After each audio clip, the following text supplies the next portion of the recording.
لا حول ولا قوة إلا بالله العلي العظيم. حسبنا الله ونعم الوكيل، نعم المولى ونعم النصير.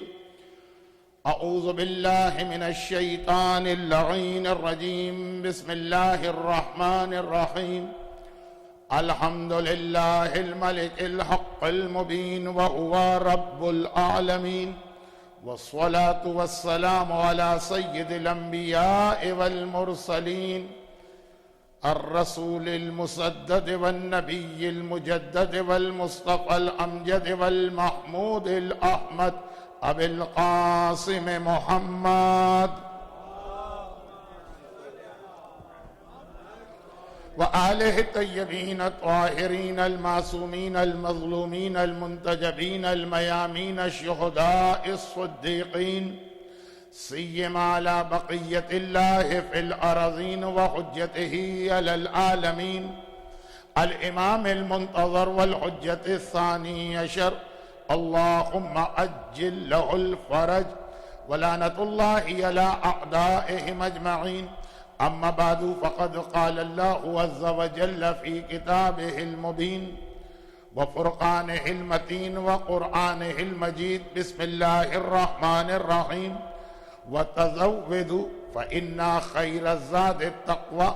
وقال: مرج البحرين يلتقيان بينهما برزخ لا يبغيان فبأي آلاء ربكما تكذبان يخرج منهما اللؤلؤ والمرجان.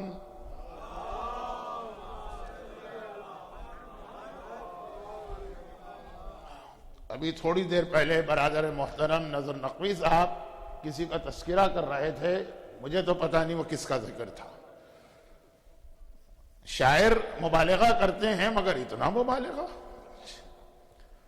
سب کچھ تو انہوں نے بتا دیا لیکن وہ کڑواہٹ نہیں بتائی جس کی وجہ سے میں دنیا بھر میں بدنام بھی ہوں اور بہرحال مشہور بھی. تو اب اتنا وقت نہیں ہے کہ ہم مزید ان چیزوں کی جانب توجہ دیں، لیکن جو کچھ میرے بارے میں کہا گیا وہ میں نہیں تھا. اور بہت ہی مختصر یہ بات کہ جب سے میں نے پہلی مجلس پڑھی، ہمارے تو کراچی کے ایسے مومنین یہاں پر ہیں جنہوں نے اتنا پہلے مجھے سنا، اور آج تک کبھی میں نے یہ دیکھا ہی نہیں کہ مجمع ہے کہ نہیں. اور آج کی دنیا تو اب چونکہ میڈیا کی دنیا بن گئی ہے، ہم لوگ خالی اسٹوڈیو میں ایک کیمرے کے سامنے مجلسیں پڑھنے کے عادی ہیں.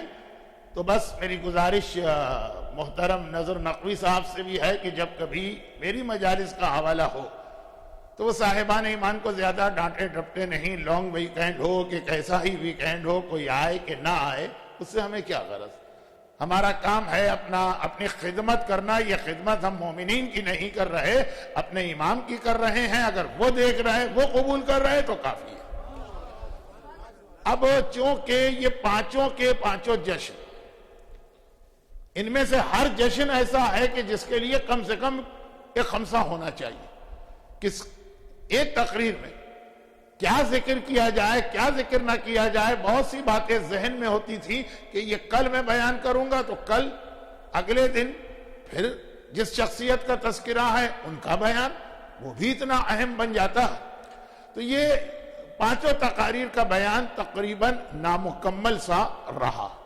میں خود اقرار کروں، مثلا جیسے حضرت عباس کل کی ایک تقریر، خالی حضرت عباس کا وہ خطبہ ہی پڑھتا ہوں جس کی آج کل بہت فرمائش ہوتی ہے، تو 3 دن یا 2 دن تو اس ایک خطبے میں لگ جاتے ہیں. تو ایک تقریر کے اندر جناب عباس کا ذرا سا بھی حق ادا ہو یہ ناممکن ہے. یہ میں نے اس لیے کہا کہ تقریباً ہر تقریر کے آخر میں یہ جملہ آتا تھا کہ آج کچھ باتیں رہ گئی ہیں جو کل مکمل ہوں گی، اور وہ کل مکمل ہونا تو درکنار، اس کا تذکرہ اشارتاً بھی نہیں ہو پا رہا ہے. لیکن یہ پانچوں جشن بہرحال اگر آپ ان کا ایکسس یا محور دیکھیں، جو قطب، تو وہ تو امام مظلوم کی ذات ہے. ثانیہ زہرا کا جو رول ہمارے سامنے کربلا میں آیا، جناب عباس کی جو شخصیت ہمارے سامنے آئی، جناب علی اکبر کا جو تذکرہ ہم آج کچھ کرنے جا رہے ہیں، بنیادی حیثیت تو جس طرح حدیث قصہ میں بنیادی حیثیت شہزادی کونین کو حاصل ہے رسول اور علی کے ہوتے ہوئے بھی، تو اسی طرح ماہ شعبان کے یہ جتنے جشن آقا حسین کو اور آقا حسین کے حوالے سے پوری ایک تقریر تو ہو چکی ہے، لیکن کیا حق ادا ہوا؟ صرف 2 جملے، وہ بھی تشریح اور تفصیل نہیں، فضائل بھی نہیں، مشن، مقصد، حسین کا ہدف، اس کے حوالے سے 2 جملے کہہ دوں اور اس پہ تفصیلی گفتگو کبھی ہوگی۔ بعض چیزیں ایسی ہوتی ہیں کہ ہمیں الفاظ کو پکڑنے کی ضرورت نہیں ہوتی ہے، کہنے والے کی نیت بھی وہ نہیں ہوتی ہے جو اس کے الفاظ سے ظاہر ہو رہی، لیکن پھر بھی اشارہ کر دینا پڑتا ہے کہ کہیں غلط فہمی نہ ہو جائے۔ آقا حسین کے حوالے سے اکثر یہ جملہ کہا جاتا کہ آقا حسین اور یزید جیسے فاسق و فاجر کی بیعت کرتے، بہت زیادہ یہ جملہ کہا جاتا ہے کہ یزید میں یہ خرابی تھی، یہ خرابی تھی، یہ خرابی تھی، یہ یزید کے خلاف چارج شیٹ ہے، اس لیے حسین نے اس کی بیعت نہیں کی۔ یہ شاید دوسرے لوگوں کو سمجھانے کے لیے تو صحیح، لیکن نہ ہمارا یہ عقیدہ بن سکتا ہے، نہ ہمارا یہ خیال ہو سکتا ہے۔ یعنی اگر میں جملہ بدل دوں، یزید بڑا شریف ہوتا، بڑا متقی ہوتا، بڑا پرہیزگار ہوتا، بڑا عادل ہوتا، بہت ہی بہترین حکومت کر رہا ہوتا، تو حسین اس کی بیعت کر لیتا۔ ہر مومن کا وہی جواب ہوگا جو ابھی آپ نے سن لیا، لیکن خطابت یا شاعری میں اور عام لوگوں کو سمجھانے کے لیے کہ جو حسین کو عقیدے کے اعتبار سے امام نہیں مانتے، یہ جملہ ہم کہتے ہیں، لیکن نہ ہم اسے اپنا عقیدہ بناتے ہیں، نہ اپنے بچوں کو یہ عقیدہ منتقل کرتے ہیں کہ وہ اتنا خراب تھا اس لیے بیعت نہیں ہوئی، جس کا مفہوم یہ نکل رہا ہے کہ اگر اچھا ہوتا تو بیعت کر لی جاتی، کیونکہ یہ جملہ اگر ہم نے مان لیا تو بس وہیں سے امامت کے عقیدے کا خاتمہ ہوا۔ کائنات کا اقتدار اللہ نے امام کو دیا ہے، بہترین سے بہترین بھی حکمران بن جائے، امام اور اس کی بیعت۔ یہ پہلا جملہ۔ دوسرا جملہ، یہ والا جملہ ایسا ہے کہ جس میں بعض مومنین اتفاق کریں گے اور بعض اتفاق نہیں کریں گے، لیکن ہم تو وہی بات پیش کر رہے جو کلام معصومین سے ہمارے علماء نے سمجھی اور پہنچائی، وہ یہ کہ دیکھیے یزید نے بیعت کا مطالبہ کیا، اس لیے حسین نے اتنا بڑا جہاد کیا، جس کا مفہوم یہ تھا کہ اگر یزید مطالبہ بیعت نہ کرتا تو جتنی اس کی خرابیاں پہلے نقطے میں بتائی جاتی ہیں وہ سب کے باوجود حسین اپنے گھر کے اندر خاموشی سے مصلی عبادت پر بیٹھے رہتے۔ اور یزید کے علاوہ بھی یہ جملہ اکثر ہمارے یہاں پڑھ دیا جاتا ہے، لیکن خاص یزید کے حوالے سے تو خاص کہ چونکہ یزید نے بیعت کا مطالبہ کیا اس لیے آقا حسین نے اس کے خلاف جہاد کیا، ورنہ حسین یزید جیسے ظالم، جابر، فاسق، فاجر، تمام خرابیوں کا مجموعہ، اس کے خلاف بھی حسین کوئی جہاد نہ کرتے۔ اور پھر میں نے کہا نا کہ جملہ آگے بڑھتا کہ جی دیکھیے ہمارے امام تو گوشہ نشین، گھر کے اندر بیٹھنے والے، عبادت کرنے والے، وہ تو ہر وقت مصلی پہ زندگی گزارنے والے، مگر ظالم ہارون کو چین نہ آیا اور اس نے گرفتار کیا، اور ظالم حشام کو چین نہ آیا اور اس نے زہر دیا، اور ظالم منصور کو چین نہ آیا اور اس نے زہر دیا۔ ایک ایسا گوشہ نشینی کا تصور پیش کیا جاتا۔ ایک جملہ ہے جس پر میں خمسہ تو خمسہ، عشرہ تو عشرہ، ماہ مبارک رمضان کی 30 تقریریں کر چکا ہوں، اور یہ امام نے بار بار یہ جملہ مختلف حوالے سے ہم تک پہنچایا، اور وہ یہ ہے کہ بعض اوقات انسان کسی چیز میں اوور کانفیڈنس ہو کر بھی شکست کھاتا ہے اور نقصان اٹھاتا، اور وہ امام کے جملے کا خلاصہ، کیونکہ ابھی آج کی رات کا جو موضوع ہے اس کا بیان بھی نہیں شروع ہوا، اور جو باتیں اب تک چل رہی ہیں ان میں سے کچھ کو دہرانا ضروری ہے آج، وہ بھی سامنے نہیں آئی، اور یہ نئی باتیں میں نے چھیڑ دی، لیکن صرف اس لیے کہ پانچوں تقاریر کو آقا حسین کے مشن کے ذہن میں رکھتے ہوئے سنیں تو یہ چیز ذہن میں ہونا چاہیے کہ یزید کا فسق و فجور وہ رکاوٹ نہیں تھا، اگر وہ متقی اور پرہیزگار ہوتا تب بھی اس کی بیعت نہ کی جاتی۔ اور نمبر 2 یہ ہے کہ کوئی امام معصوم، اور خاص طور پر حسین جیسا امام معصوم، یہ ہو ہی نہیں سکتا ہے کہ اسلام کا مذاق اڑایا جاتا رہے، احکامات دین کی مخالفت کی جاتی رہی، مومنین اور مسلمانوں پر ظلم ہوتا رہے، اور قرآن اور جو زیارت کے جملے کہ قرآن کو چھوڑ دیا گیا، اور امام گھر میں بیٹھے اس بات پر مطمئن رہیں کہ میری نماز ہو رہی ہے تو میرا روزہ ہو رہا ہے، تو مجھے کوئی تعلق نہیں کہ منصور کیا کر رہا ہے اور ہارون کیا کر رہا ہے۔ غلط یہ خیال دشمنان اہل بیت، جو امام کا جملہ ہے میں اپنے الفاظ میں پیش کر رہا ہوں، بار بار کہا گیا کہ انہیں جہنمی سمجھو، فاسق سمجھو، ظالم سمجھو، فاجر سمجھو، لیکن انہیں بے وقوف نہ سمجھنا۔ ٹھیک ہے، امام نے کہا کہ ان کو عقل مند بھی نہ سمجھنا۔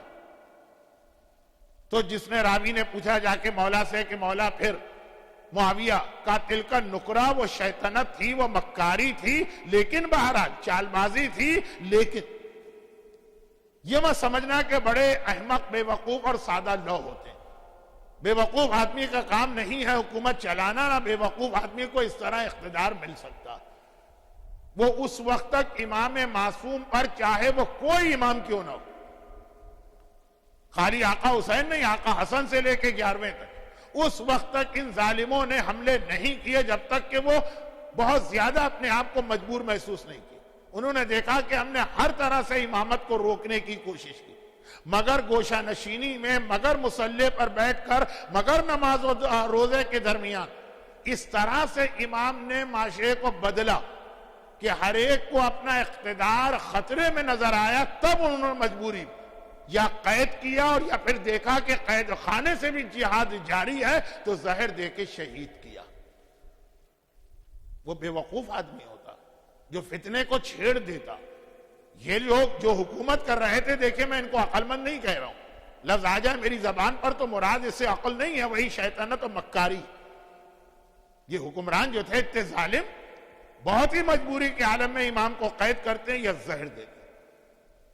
ان کو معلوم ہے کہ امام کو قید کرنا یا زہر دینا یہ ہمارے لیے کتنا خطرناک بنے گا، لیکن جب وہ یہ دیکھ رہے ہیں کہ امام مصلی پر بیٹھ کر گھر کے اندر بھی ایسا جہاد کر رہے ہیں، یہ تو چلیں انقلاب ایران کے بعد بہت سارے فوائد کے ساتھ ایک فوائد یہ کہ میڈیا کا بڑا اچھا استعمال ہو رہا ہے، اور ایسے ایسے سیریل اور فلمیں ہمارے سامنے آ رہے ہیں کہ اب بہت سارے لوگوں کو تاریخ کے ایسے گوشے پتہ چلے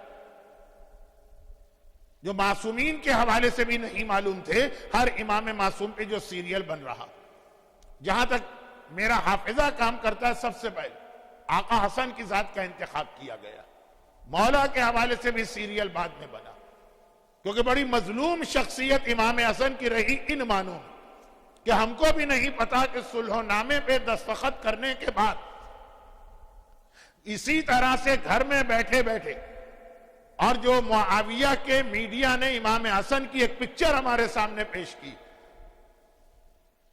بہت ہی آرام کی زندگی گزارنا چاہتے تھے، بہت ہی عیش و عشرت کی زندگی گزارنا چاہتے تھے، معاویہ سے سالانہ اتنا ان کو گرانٹ ملتی تھی، اتنی انہوں نے شادیاں کی ہیں، وہی ہمارے سامنے کچھ پروپیگنڈا آتا۔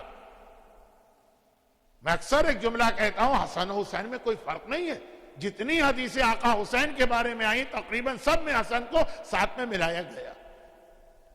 چنانچہ اگر 41 ہجرہ میں حسین کی امامت ہوتی تو وہی قلم حسین کے ہاتھ میں ہوتا جو صلح نامے پہ دستخط کر رہا، اور 61 ہجرہ میں اگر حسن مجتبی کی حکومت ہوتی تو وہی ذوالفقار حسن کے ہاتھ میں کربلا میں چل رہی ہوتی جو ہمیں حسین کے ہاتھ میں نظر آئی۔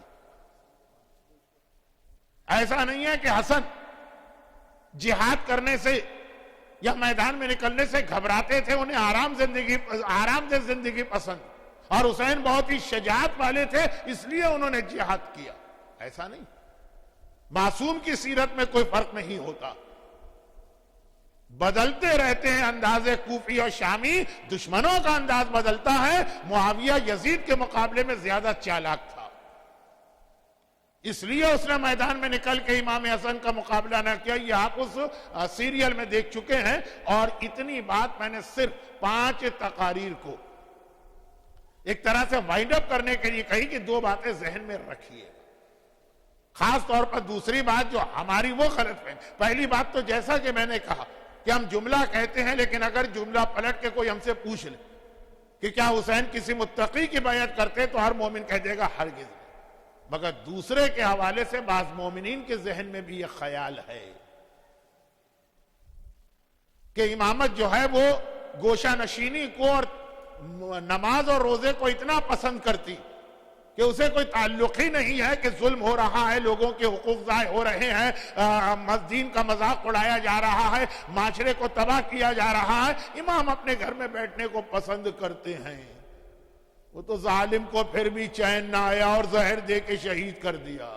تو یہ غلط فہمی تو اتنی زیادہ ہے کہ یہ وضاحت ضروری تھی، اور اسی لیے بس وہ ایک جملہ ہے کہ جس سے اب تک کی گفتگو کا تعلق میری 4 دن کی تقریر سے ہوگا۔ یہ بات میں نے وہی 4 دن کی تقریر کو ذہن میں رکھتے ہوئے کہی کہ آج آخری تقریر ہے تو مکمل ہو جائے بات، اور وہ یہ کہ اسی لیے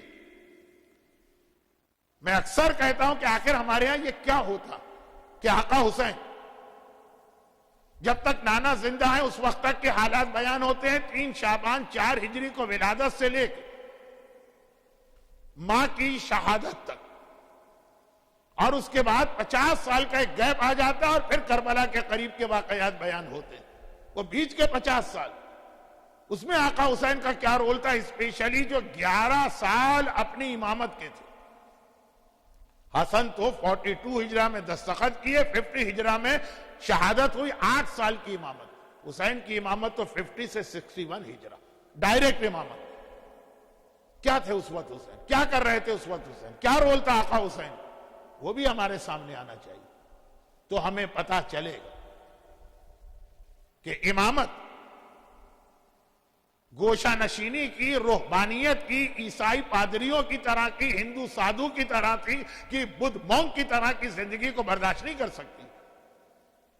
اللہ نے امامت کو اس لیے رکھا بھی نہیں، مسلسل وہ حسین کا جہاد رہا، لیکن ہاں اتنی بات، اور یہیں سے دیکھیے ربط مل جائے گا آج کی تقریر کا بھی اور جو اب تک 4 تقاریر ہوئی اس کا بھی، کہ وہ جو 10 یا 11 سال آقا حسین کے وہ بھی آپ دیکھ لیجیے تو آپ کو ہر چیز نظر آئے گی کہ تیاری ہو رہی ہے جہاد کربلا کی، جس کو ہم لوگ گوشہ نشینی سمجھتے ہیں۔ اور اسلام کا یہاں پہ ایک بہت اہم اصول ہمارے سامنے آ رہا ہے، گرچہ مسلمان کے بارے میں مشہور یہی کہ گورا پہلے سوچتا ہے پھر کام کرتا ہے، ہندو جب کام کر رہا ہے پھر سوچ رہا ہوتا ہے میں کیا کر رہا ہوں، مسلمان کام کرنے کے بعد سوچتا ہے کہ میں نے کیا کر دیا۔ تو یہ ہو سکتا ہے کہ وہی جارج برنارڈ شاہ کا جملہ ہو، یعنی یہ جملہ نہیں، وہ جو اس کا جملہ کہ جب میں اسلام کو دیکھتا ہوں تو اتنا اچھا مذہب ہے کہ دل چاہتا ہے ابھی کلمہ پڑھ، اور جب مسلمانوں کو دیکھتا ہوں تو اتنی بدترین قوم ہے کہ دل چاہتا ہے کبھی اسلام کا نام بھی نہ سنو۔ اسلام الگ ہے، مسلمان الگ ہے، لیکن چونکہ اسلام اس دنیا کے سامنے الگ سے کسی مجسمے کی شکل میں نہیں رکھا ہے کہ اس کو جا کے دیکھو، دنیا اسلام دیکھے گی تو مسلمانوں کو دیکھے گی۔ تو یہ جو ایک اصول بن گیا کہ مسلمان کام پہلے کرتا ہے اور سوچتا بعد میں کہ میں کیا کر بیٹھا، اور یہ صحیح بھی ہے، یہ اسلام نہیں۔ اسلام میں سب سے زیادہ اس چیز کی تاکید، چھوٹے سے چھوٹا کام بھی ہو تو پہلے پلاننگ کرو، سوچو اور اس کے بعد قدم اٹھاؤ۔ رسول اللہ کی حدیث میں اکثر ایک زمانے میں پڑھا کرتا تھا، لوگوں نے کہا ہمیں نہ سنائیے، قدم الخروج قبل الولوج، کہیں کسی جگہ بھی انٹر ہونے سے پہلے ایگزٹ کا راستہ پہلے دیکھ لو، یعنی ہر کام کے ریزلٹ اور کانسیکوینسز دیکھو پھر وہ کام کرو۔ لوگ کہتے ہیں یہ ہمیں نہ سنائیے، یہ چوروں کو بتائیے، تو خیر بہرحال وہ تو ایک الگ بات ہو جائے گی، لیکن یہ اسلام کا مزاج ہے، بغیر پلاننگ کے کام کو اسلام کبھی پسند نہیں کرتا۔ اب پلاننگ کا مطلب یہ ہے کہ یہ سوچو کہ جو کام ابھی کر رہے ہو آخر تک اس کے نتائج کیا نکلیں۔ میں اپنے موضوع سے ادھر ادھر نہیں ہٹا، لیکن اتفاق سے آج ہی جو تذکرہ ہوا کہ کوثر ہے اور زمزم ہے اور شیرین ہے اور سلسبیل ہے اور پتہ نہیں کیا کیا، اور آج ہی گفتگو جو ہے ذرا سی خشک ہو رہی ہے، لیکن آخری دن ہے، جو آ گئے وہ تو نہیں جائیں گے، جو نہیں آئے 4 دن میں نے بلا وجہ ان 4 دنوں میں ان کا خیال رکھا، آج ان کو نہیں آنا تھا وہ پھر بھی نہیں آئے۔ لیکن جو بات میں کہہ رہا ہوں وہ یہ کہ سب سے زیادہ اسلام نے اس پہ زور دیا، مولا کی وہ حدیث، لیکن بہرحال وہ یہ چھوٹی چھوٹی حدیثیں میں پڑھ رہا ہوں کہ مختلف حوالے سے مختلف اینگل سے یہ بات ہم کو بتائی گئی کہ مولا کہتے ہیں مجھے انتہائی تعجب ہے اس انسان جو ہر لقمہ ہاتھ میں لے کے کھانے سے پہلے یہ تو سوچتا ہے کہ اس کے ایفیکٹس اس کی ہیلتھ پہ کیا ہوں، اور یہ نہیں سوچتا ہے کہ اس لقمے کے ایفیکٹس اس کی آخرت اور قبر میں کیا ہوں۔ آ گئی قبر آ گئی جو میں اس دفعہ بہت ایوائڈ کرنا چاہ رہا تھا۔ بھئی آج کل کی دنیا تو بہت زیادہ ہیلتھ کانشیس ہے، لیکن یہ جملہ بتا رہا کہ مولا کے زمانے میں یہ لوگ سوچا کرتے تھے۔ کوئی بھی کھانے کی چیز سامنے آئی، اگر میں ڈائبیٹک پیشنٹ ہوں 10 سوال کروں گا صاحب خانہ سے کہ بھئی اس میں یہ شوگر تو نہیں ہے اور فل کریم ملک تو نہیں ہے، اور خیر یہ ساری چیزیں ٹائم آپ کا ویسٹ۔ بلڈ پریشر کا مریض ہوں تو بہت زیادہ چیک کروں گا کہ اس میں سوڈیم یا نمک یا کیا کتنا زیادہ۔ کورونری ڈیزیز ہے تو پھر یہ ہے کہ فیٹ اور کون سا فیٹ اچھا کون سا برا، وہ سارے سوالات۔ مولا اس کو کنڈیم نہیں کر رہے، لیکن کہہ رہے ہیں کہ یہ کیا تمہاری عقل ہے ون سائیڈڈ کہ صحت کے اعتبار سے تو اتنا سوچتے ہو، اور یہ نہیں سوچتے کہ جو لقمہ تمہارے پیٹ میں جا رہا ہے حرام ہے کہ حلال ہے، واقعاً اللہ نے اجازت دی ہے کہ اجازت نہیں دی ہے، اس کا ایفیکٹ قبر اور قیامت میں کیا پڑنے والا۔ اب یہ خالی لقمے کی بات نہیں ہوئی، پورا ایک لائف اسٹائل بتایا گیا، بلکہ وہ حدیث ہی کیوں نہ پڑھ دوں جو ان جشن کے لیے تو بالکل مناسب نہیں، لیکن پھر بھی پڑھ رہا ہوں کہ جب راوی، جیسا کہ میں نے کل کہا تھا کہ الحمدللہ کربلا کی زیارات کے لیے مجمع نہ صرف یہ کہ بہت زیادہ بلکہ ہر سال بڑھتا چلا جا رہا۔ کل کربلا کی زیارت اور آقا عباس کی زیارت کی بات آئی تھی تو صدام کے ٹاپل کے بعد پہلا جو 40 آیا تو 7 ملین، اب تو 7 ملین نارمل شب جمعہ میں کربلا پہنچ جاتے ہیں، پھر 7 سے 8 ہوئے، 10 ہوئے، 15 ہوئے، 18 ہوئے، لاسٹ ایئر 19 ملین۔ میں آسٹریلیا سے آیا ہوں، آسٹریلیا ایک فل فلیج کانٹیننٹ، ایک ایسٹ سے ویسٹ تک 3-4 ٹائم زون ہے، اس کے اندر 6 گھنٹے کی فلائٹ ہوتی ہے آسٹریلیا کے ایک شہر سے دوسرے شہر۔ اس کی ٹوٹل کانٹیننٹ کی پاپولیشن 20 ملین، اور 19 ملین صرف کربلا کے اندر ایک 40 کے دن پہنچ جاتے ہیں۔ اتنا سا شہر کیسے سب آ جاتے ہیں؟ یہی تو عصمت اور معصوم کا اعجاز ہے۔ تو لیکن اب یہ جو ایک تعداد بڑھتی جا رہی، اس کے حوالے سے بات کر رہا ہوں۔ زیارت پہ تو کل کچھ بات کر چکا ہوں، وہ یہ ہے کہ ہم کربلا کی زیارت تو ہمارا اصل ٹارگٹ ہوتا، لیکن کربلا جائیں اور نجف نہ جائیں، کربلا جائیں قازمین نہ جائیں، کربلا جائیں اور سامرہ نہ جائیں۔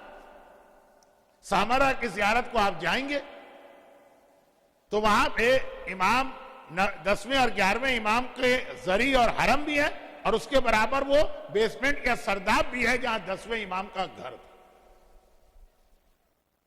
اور پھر وہیں پہ 11ویں امام کی شادی ہوئی اور وہیں پہ زمانے کے امام کی ولادت ہوئی، تو ایک روایت وہاں کے لیے پڑھی جاتی، اور یہ مفاتیح الجنان میں لکھی ہے، جس کو لے کر ہی آج کل ہر آدمی زیارت کرتا۔ زیارت کے لیے بہترین بک جو مانی گئی ہے وہ مفاتیح الجنان، اور آپ حرم میں بھی جائیں گے تو جتنے قرآن ہیں اتنی ہی مفاتیح آپ کو برابر سے نظر آئیں گے۔ تو یہ روایت اس میں لکھی، اور اسی سامرہ کے باب میں لکھی، جب ہم اور آپ امام کی زری کی زیارت کے لیے اتنا تڑپتے ہیں۔ زری امام معصوم کی زیارت نہیں ہے، قبر امام کی زیارت، اور قبر بھی جہاں زری ہے وہاں کو تھوڑی قبر تو زمین میں 300 یا 400 فٹ نیچے ہوتی ہے۔ 1400 سال میں زمین کا لیول اونچے ہوتے ہوتے آج جہاں کھڑے ہو کے ہم زری پہ زیارت پڑھتے ہیں، قبر اس زری کے اندر نہیں، صرف ایک زری ہے جو قبر کے لیول کی، اور وہ ہے نجف میں مولا کائنات کی قبر، وہ زری کے بالکل اندر قبر ہے۔ باقی سب جو ہیں ایٹ لیسٹ 300 فیٹ ڈیپ جائیے، مگر خالی زری کی زیارت مومن کو اتنا سیٹسفیکشن دیتی۔ تو جب امام خود بنفس نفیس ہمارے درمیان تھے اور امام کے چہرے کی زیارت، کس طرح لوگ تڑپ تڑپ کے پہنچتے ہوں گے کہ زری کی زیارت میں اتنا لطف و مزہ آتا۔ میں خالی ثواب کی بات نہیں کر رہا ہوں، ثواب اپنی جگہ ہے، بعض ایسی چیزیں ہیں جس میں ثواب بہت، لیکن آدمی اسے استعمال کرتا ہے، اس میں مزہ اتنا نہیں ہوتا۔ 22 رجب کے کنڈے ہمارے زمانے میں ہوتے تھے، میں کوئی حضرت آدم یا حضرت نوح کا دوست نہیں رہا ہوں، بہت پرانا زمانہ نہیں، تو مثلا ہمارے ہاں کھیر ہوتی ہے، اب نہیں ہوتی ہے کھیر، اتنی سی اور میٹھی ٹکیا اتنی سی، لوگوں کو اس میں ٹیسٹ نہیں آتا۔ اب چھولے ہوتے ہیں اور چاٹ ہوتی ہے اور سموسے ہوتے ہیں، اور اگر آپ کو بھوک لگ رہی تو میں روک لیتا ہوں ورنہ اور مسئلہ ہو جائے گا۔ ایک طرف کونے میں کچھ میٹھی ٹکیا اور کھیر بھی ہوتی ہے کہ اس کے بغیر نظر نیاز یا دسترخوان نہیں ہوتا، لیکن یہ باقی اتنے آئٹم جو ہیں جو اس سے 10 ٹائم زیادہ کیوں آ گئے کہ وہ ثواب کی نیت سے چکھے جاتے ہیں، مزے کے لیے دوسری چیزیں چاہیے۔ تو اب یہ ہے کہ مزہ الگ چیز ہے، ثواب الگ چیز ہے۔ بہت ساری ایسی غذائیں ہیں، طب معصومین پڑھ لیجئے، طب امام رضا پڑھ لیجئے، امام کو یہ کھانا بہت پسند تھا، وہ کھانا بہت پسند تھا، ہم نہیں کھا سکتے اس کو، صرف چکھتے ہیں۔ ستو بہت پسند ہے امام کو، جو کے ستو، ہماری ایج کا شاید پھر بھی انسان بڑے شوق سے اسے پیے۔ اور تو میں تو کل بھی کہہ چکا، پرسوں بھی کہہ چکا، اب تو مجھے لگ رہا ہے کہ کہیں یہ میرا اپنا سیلف پروپیگیشن نہ ہو جائے۔ حج اور زیارت کے قافلوں کے ساتھ جاتا ہوں۔ اب زمزم کی بات ہو رہی تھی، اگر ہمارے برادر محترم یہ دیکھ لیتے کہ آج کل زمزم کی کتنی توہین کی جاتی ہے، کس طرح پیروں میں اور ٹوائلٹ میں ہو۔ ہمارے یہاں پرانے زمانے میں زمزم کم تھا تو بڑی عزت تھی، آج جا کے دیکھیے وہاں زمزم کا کیا حشر ہوتا۔ تو شاید وہ میرے لیے لفظ زمزم استعمال نہ کرتے، لیکن کوئی اور کہتا کہ ہاں ان کا بھی وہی حشر ہو۔ تو اگر آپ اپنے بچے کے سامنے زمزم رکھیے اور کوک رکھیے، ثواب کے لیے زمزم پیے گا، مزہ اس کو اسی کوک میں آئے گا۔ اس لیے کہ ثواب الگ چیز ہے، مزہ، لیکن واقعاً کربلا کی زیارت اور زری کی زیارت کرے، خالی ثواب ہی نہیں ملتا ہے، اتنا لطف اور ایک ایسا روحانی پلیجر مل رہا ہوتا۔ یہ والی زیارت زری کی، اور اگر خود امام سامنے بیٹھے تو مومنین 1400 سال پہلے جان کو خطرے میں ڈال کر کسی نہ کسی طرح خدمت امام میں پہنچتے تھے۔ 10ویں امام سامرہ میں قید ہیں، البتہ 7ویں کی طرح سے جیل نہیں، 4تھے کی طرح سے دمسکس کا قید خانہ نہیں، ہاؤس اریسٹ ہیں، گھر کے اندر، گھر ہے وہی جو بیسمنٹ ہے سرداب مقدس، لیکن چاروں طرف جو ہے وہ ملٹری کا پہرا ہے، کوئی امام سے مل نہیں سکتا، ایک مومن کسی طرح پہنچ گئے۔ اب اس کو سمجھانے کا وقت نہیں ہے، اگرچہ آج میرا دل چاہتا ہے کہ 3 میں سے اس گھڑی کے اعتبار سے مجلس پڑھوں جو رکی بھی ہے 1 گھنٹے سے، وہی نہیں، کیوں نہ دیکھیں اس کو، دیکھیں وہ کبھی بجائے گی نہیں 10:30۔ نہیں اگر دیکھیں تب بھی نقصان نہیں ہے، میں نے کہا نہیں گھڑی تو آگے بڑھ ہی نہیں رہی، وہیں پہ رکی ہوئی ہے، دیکھیے۔ اچھا خیر، خلاصہ یہ وہ ادھر والی 9-10، تو خلاصہ یہ ہے کہ پہنچ گیا خدمت امام میں، ورنہ خالی یہ بھی سمجھانا پڑتا ہے کہ جب اتنا سخت ملٹری کا پہرا تو کیسے پہنچا، لیکن پہنچ گیا۔ امام کے کمرے میں داخل ہوا، مفاتیح الجناح کی روایت، سامرہ کی زیارت کے سلسلے کی روایت، جیسے امام کے کمرے میں داخل ہوا، امام ہاؤس اریسٹ ہے، جیل کے سیل میں نہیں ہے، باقاعدہ پورا کمرہ ہے، گھر ہے، دیکھا امام کے سامنے قبر کھودی ہوئی، امام کے کمرے میں قبر ہے جس میں امام 24 گھنٹے رہتے۔ اچھا، اس کے دل میں خیال آیا کہ ہر امام کو اپنی موت یا شہادت کی اطلاع ہوتی ہے، پہلے سے پریپریشن ہوتی ہے، شاید امام کی شہادت کا وقت قریب آ گیا، یہ خیال دل میں آیا، رونے لگا۔ اچھا، اب امام نے تو پلٹ کے دیکھا بھی نہیں کون آیا ہے، دروازہ ادھر تھا، قبلہ ڈائریکشن یہ تھا، امام بیک کر کے بیٹھے، مگر فوراً اس کا نام لیا، اے فلاں ابن فلاں، جو خیال تیرے دل میں آیا یہ غلط خیال ہے، ابھی میری موت کا وقت نہیں آیا، بہت وقت باقی۔ پہلے تو وہ گھبرا گیا کہ امام نے تو پلٹ کے بھی نہیں دیکھا، میرا نام بھی لیا، میرے باپ کا نام بھی لیا، میرا دل کا خیال بھی پہچان لیا، پھر ایک دم اس کو پتا چلا کہ ہاں اسی لیے تو ساری دنیا کو چھوڑ کے اس دروازے پہ جھکتا ہوں، کہ امام ہے جو دل کی باتیں بھی جانتے ہیں، امام ہے کہ جن کو ضرورت نہیں ہے کہ آنکھ ہی سے کسی کو دیکھیں۔ امامت کی بصارت تو ایسی ہے کہ صفین کی لڑائی میں اگر مالک اشتر نے 999 مارے اور علی کی تلوار سے 1000 مارے گئے، اور مالک نے سوچا کہ صرف ایک کا فرق ہے، تو کیا کہا تھا میرے مولا نے، یہ ایک کا فرق نہیں ہے، تیرے سامنے جو آیا تلوار سے مارا گیا، میرے سامنے جو آیا قیامت تک پہلے یہ چیک کیا گیا کہ اس کی نسل میں کوئی مومن تو پیدا ہونے والا نہیں ہے۔ میدان جنگ رات کے اندھیرے میں علی کی تلوار چل رہی ہے اور ہر دشمن کی بھی نسل کو دیکھ رہی۔ یہاں 2 جملے، ایک جملہ یہ ہے کہ مولا نے کہا میں نے قیامت تک پہلے اس کی نسل کو دیکھا، ایک یہ ہے کہ میں نے اس کی 40 پشتوں کو دیکھا۔ اچھا اس سے کوئی فرق پڑتا؟ ایک تھوڑا سا فرق پڑتا، لیکن چونکہ اس سال میں جو تقاریر کر رہا ہوں وہ 15 شعبان کی مناسبت سے نہیں، 40 پشتوں کے لفظ کو لے کے بعض لوگوں نے کیلکولیشن کی کہ مولا نے 40 کہا تھا، اس کا مطلب یہ ہے کہ 40 پشت کے بعد جو ہے وہ دنیا سے کفر ختم ہو جائے گا، صرف مومن ہی مومن رہیں گے۔ تو 40 جنریشن کتنے سالوں میں ہوتی ہیں؟ اتنے سالوں میں امام آئیں گے۔ یہ ایک بڑی دلچسپ کیلکولیشن، اور یہ ایک الگ ٹاپک ہے جو آلریڈی ٹاپک میں چھیڑ چکا ہوں، وہ کمپلیٹ نہیں ہو رہے، لیکن میں نے کہا کہ بعض اوقات اتنے سے فرق سے بھی روایت کا نتیجہ الگ ہو سکتا، وہ اپنی جگہ۔ تو اب امام نے پیچھے مڑ کے بھی دیکھا نہیں، نام لیا، باپ کا نام لیا، دل کا خیال بتایا، تو راوی نے کہا مولا اگر آپ کی شہادت کا وقت نہیں تو یہ قبر کیوں؟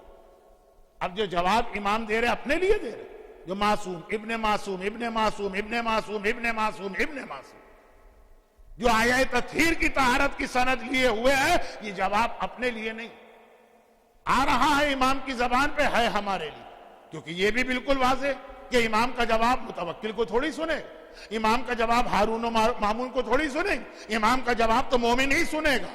امام نے کہا یہ قبر اس لیے کہ میں زندگی میں کوئی کام انجام دوں، پہلے اپنے آپ سے پوچھ لوں کہ اس کا قبر میں فائدہ ہے کہ نقصان۔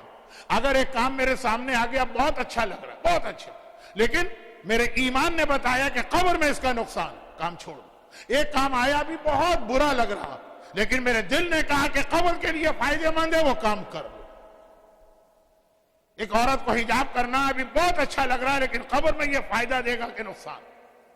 پتا چلا دنیا میں تو بڑی تعریفیں ہوں گی، جس محفل میں جائیں گے خواتین سوال پوچھیں گی کہ بہن یہ ڈریس کہاں سے خریدا، ہمیں بھی منگوا دو جب پاکستان جانا، لیکن قبر میں جا کے جب فرشتے سوال کریں گے چھوڑ دو۔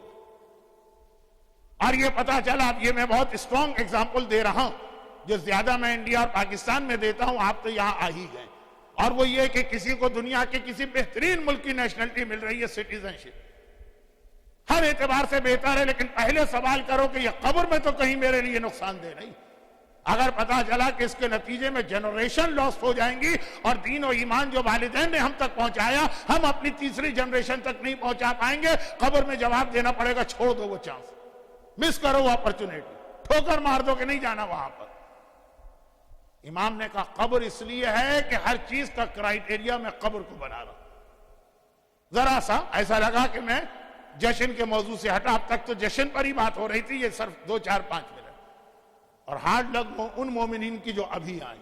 اب نظر نقوی صاحب دیکھیں گے تو اطمینان ہو جائے گا کہ مومنین آ گئے، شاید انہی کا اعلان سن کے انٹرنیٹ بند کر کے لوگ یہ پہنچے ہیں، لیکن خلاصہ یہ ہے کہ یہ جو بیچ کی ایک گفتگو آئی، میں نئے مجمع کو بتا رہا، اس سے پہلے میں آقا حسین کے مشن پہ بات کر رہا تھا جو جشن کا مقصد ہے۔ یہ چھوٹی سی بات، یہ ٹاپک سے ریلیٹڈ ہے، لیکن ضمناً آ گئی بات تو میں نے ذرا پھیلا دی کہ یہ مومن کو اصول دیا گیا ہر چیز میں بہت لانگ ٹرم پلاننگ کرنا، اور اسی لیے اسلام کے اہم ترین مستحبات میں یہ کہ آدمی اپنی زندگی کے اندر اپنی قبر کو تیار کر کے رکھے۔ آدمی اپنی قبر خرید، بلکہ کچھ علاقوں میں تو جہاں قبر کا الاٹمنٹ بھی ہو جاتا تو وہاں تو لوگ مہینے میں یا ہفتے میں ایک دن جا کے کچھ دیر قبر میں آرام کرتے۔ یہ تو بہرحال آسکنگ ٹو مچ ہو جائے گا، اس کو چھوڑ دو۔ اب مجھے پتا چلا کہ معصوم کے پروجیکٹ کے اندر یہ قبر کا بھی ایک پروجیکٹ، اور اتنا سستا ہے مجھے بھی یقین نہیں آ رہا، اس لیے کہ بہرحال اب آپ کو معلوم ہے کہ میں فی الحال پاکستان میں نہیں ہوں، آسٹریلیا میں۔ ہمارے ہاں بھی $1,500 سے $2,000 قبر، جبکہ زمین بہت ہے ہمارے پاس، پورا کانٹیننٹ صرف 20 ملین آدمی، زمین کوئی مسئلہ نہیں ہے، لیکن اب یہ بتا رہا ہے کہ $500 میں قبر۔ اور مجھے شکاگو کی بات نہیں پتا، لیکن کچھ ایسے بھی علاقے نارتھ امریکہ میں تھے کہ جہاں ٹوٹل اگر 500 قبروں کو $500 سے ملٹیپلائی کریں، یہ غالباً $2-2.5 لاکھ کا فل پروجیکٹ ہوگا۔ میں نے ایسے پروجیکٹ بھی اسی میں دیکھے کہ ایک آدمی نے کھڑے ہو کے کہا کہ میں سب کی طرف سے یہ ساری کی ساری قبریں خریدتا ہوں، یہ سارا پروجیکٹ خریدتا ہوں، پھر آپ دے دیجئے مومنین کو۔ $2-2.5 لاکھ۔ یہاں کچھ ایسے لوگ ہیں، مجھے پتا ہے وہ میری مجلس میں کو تھوڑی آئیں گے، انہیں تو پتا ہے نا کہ کون مولانا پڑھ رہے ہیں اور کتنی ڈرائی مجلس پڑھ رہے ہیں، لیکن جو باقی جو بجٹ آ رہا ہے $500 تو مجھے تو لگ رہا ہے کہ واقعا یہ ایک بہترین موقع مل رہا ہے. یہ اسلام کی اہم ترین عبادتوں میں ہے. ایک راوی نے پوچھا بھی تھا کہ مولا، فارسی کا ایک شعر ہے اور میں شعر و شاعری کا آدمی تو ہوں نہیں، ترجمہ پڑھ دیتا ہوں، جس میں کہا گیا کہ اے خدا یہ تو نے کیا حکم دیا؟ ایک طرف تو کہہ رہا ہے کہ دریا میں پیر ڈالو اور پھر کہہ رہا ہو پیر گیلے بھی نہ ہونے پر. دنیا میں بھیجا، شیطان کو بھی بھیجا، گناہ بھی اس دنیا میں ہے، اور پھر ہم سے کہا جا رہا ہے گناہ نہ کرو. یہ تو دنیا میں بھیجتا ہی نہیں، وہیں جنت میں رکھتا تو یقیناً ہم گناہ نہ کرتے یا شیطان کو پیدا نہ کرتا. اب بات بہت بہت بہت بہت لمبی ہو رہی ہے، اس لیے میں مختصر کرتا ہوں. گھڑی نہ دیکھوں لیکن کیلنڈر تو دیکھوں نا، ایسا نہ ہو کہ یہ پھر دنوں کے حساب سے تقریر ہو. تو بہت ہی مختصر بات. راوی نے کہا مولا گناہ سے بچنے کا بہترین طریقہ کیا؟ کہ اپنی قبر تیار کرو، قبر پہ غور کرتے رہو، اپنے گھر میں کفن تیار کرو اور وہاں رکھو. بہت سے لوگوں کے نے کفن خریدا، بزرگ کا انتقال ہو گیا، وہ کفن ڈھونڈا جاتا ہے، کفن مل کے نہیں دیتا کہاں رکھا تھا. تو 30 سال پہلے کربلا گئے تھے، کفن خرید کے لے آیا، پتہ نہیں کہاں پہ رکھا ہوا. کفن وہاں رکھو جہاں تمہارے روزانہ پہننے کے ڈریسز ہیں، کہ جب کبھی وارڈروب کھولو گے بار بار کفن پہ نگاہ پڑے گی اور خیال آئے گا اصل لباس تو یہ. اور وصیت نامہ اپنے تکیے کے نیچے تیار رکھو تاکہ ہر رات کو جب بستر پہ سو تو یاد آ جائے کہ ایک دن مرنا. تو خلاصہ یہ کہ یہ اسلام کی بہترین عبادتوں میں سے ہے. پروجیکٹ کا تذکرہ تو بیچ میں آ گیا. اصل بات یہ تھی کہ قبر، کفن، یہ سب اسلام کی وہ جو بہت ہی اہم ایک عبادت. ہمیشہ لانگ ٹرم پلاننگ، جو کام بھی کرو یہ سوچ کے کرو. جو پہلی تقریر میں ایک جملہ میں نے جشن کے حوالے سے کہا، شادی کر رہے یہ سوچ کے نہ کرو کہ میں اپنے لیے بیوی لا رہا ہوں، یہ سوچ کے کرو میں اپنے بچوں کے لیے ماں لا رہا ہوں. کیا یہ خاتون وہ ان میں صلاحیت ہے کہ میرے بچوں کی ماں بن سکے؟ دیکھیں وہاں سوچ کے انسان کو یہ والا قدم اٹھانا. اور یہ اسلام میں ہر جگہ ہے. چنانچہ ابھی تقریر ختم ہو، پھر یہ کہ تبرک ہے، امام ہی کا ہم کھاتے ہیں، امام ہی کی نظر. پھر واپس جن لوگوں کو انٹرسٹ ہے، میں زبردستی مجمع کو بٹھانے کا عادی نہیں ہوں، تو جن کو انٹرسٹ ہے وہ واپس آئیں گے، کچھ فقہی مسائل ہوں گے. لیکن ایک چھوٹی سی بات کہ کوئی اسلام میں شریعت کا عمل نہیں ہے جب تک کہ پہلے نیت کرنا ہے پھر عمل کرنا ہے. پہلے سوچنا ہے کیا کر رہے ہیں. بھئی اتفاقاً آپ گئے باتھ روم کے اندر گئے، آپ نے ایک نارمل غسل لے لیا اور اس کے بعد ایک دم خیال آیا کہ ارے میں نے میت کو بھی ٹچ کیا تھا، غسل میں سے میت بھی کرنا تھا، اور میں نے ابھی پورا بات ویسے ہی لیا شاور جو غسل کا طریقہ ہے، تو اس کو میں غسل کیوں نہ بنا دوں؟ نہیں، پہلے نیت کرنا تھی پھر غسل کرنا تھا. اگر اس وقت ذہن میں خیال نہیں تھا، ایک سنت روزے کے مسائل چھوڑ کے ہر عبادت کا یہی مسئلہ ہے، پہلے سوچنا ہے کہ کیا کر رہے پھر وہ عمل کرنا ہے. اگر عمل کر لیا اور پھر ایک دم ویسے آپ بیٹھے تھے، 2 رکعت نماز آپ نے پڑھ لی، پھر ایک دم یاد آئے کہ ارے آج ہماری فجر کی نماز بھی قضا ہو چکی ہے، اس کو فجر بنا ڈال. ختم ہونے کے بعد یہ نہیں چلے گا، بیچ میں یہ نہیں چلے گا، شروع میں نیت کر لینا. تو وضو اور غسل سے لے کے قبر تک یہ پورا ایک فلسفہ ہے اسلام کا کہ ہمیشہ یہ سوچو کہ جو کام کر رہے ہو پلان کرو کہ اس کا رزلٹ کہاں تک جائے گا. کربلا تاریخ انسانیت کا اتنا اہم واقعہ ہے، اس کی پلاننگ بہت پہلے سے شروع ہوئی. آقا حسین کی امامت کے 11 سال ہو کہ آقا حسن کی امامت کے 8 سال. وہ کوئی مصالحت یزید سے یا معاویہ سے نہیں ہوئی ہے، وہ کربلا کی پریپریشن کے لیے ٹائم لیا گیا.